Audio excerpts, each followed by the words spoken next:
علم کی عظمت اور سلطان کی عاجزی، ایک سبق آموز واقعہ۔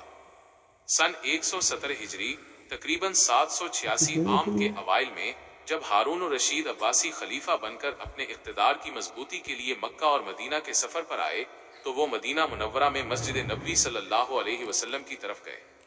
وہاں انہوں نے دیکھا کہ امام مالک رحمہ اللہ اپنے طلباء کو علم سکھا رہے ہیں اور علم و فضل کے جوہر بکھیر رہے ہیں۔ مکالمہ علم اور اقتدار۔ ہارون الرشید نے امام مالک سے کہا، یا مالک، تمہیں کیا نقصان کہ ہمارے ہاں آ کر علم پڑھاؤ؟ امام مالک نے اپنے علمی وقار اور عظمت کے ساتھ جواب دیا، یا ہارون، علم آ کر نہیں ملتا بلکہ علم کے پاس جایا جاتا ہے۔ ہارون الرشید نے اس سچائی کو تسلیم کیا اور کہا، صحیح فرمایا یا امام دار ہجرت، میں مسجد میں آپ کے پاس آؤں گا۔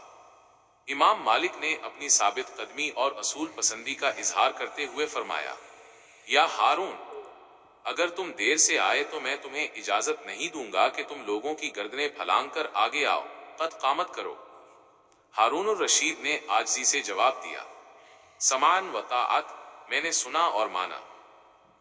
مسجد نبوی صلی اللہ علیہ وسلم میں حاضری۔ نماز عصر کے بعد ہارون الرشید اپنے ساتھیوں کے ساتھ مسجد میں داخل ہوئے اور ان کے بیٹھنے کے لیے لوگوں کے درمیان ایک کرسی رکھی گئی۔ جب امام مالک نے دیکھا کہ خلیفہ کرسی پر بیٹھ گئے ہیں تو انہوں نے سب کے سامنے بلند آواز میں یہ حدیث مبارکہ تلاوت فرمائی۔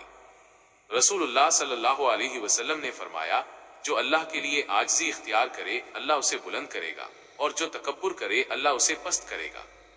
ہارون الرشید فوراً اشارہ سمجھ گئے اور کرسی ہٹوا کر زمین پر بیٹھ گئے، بالکل ویسے ہی جیسے باقی عام لوگ بیٹھے تھے۔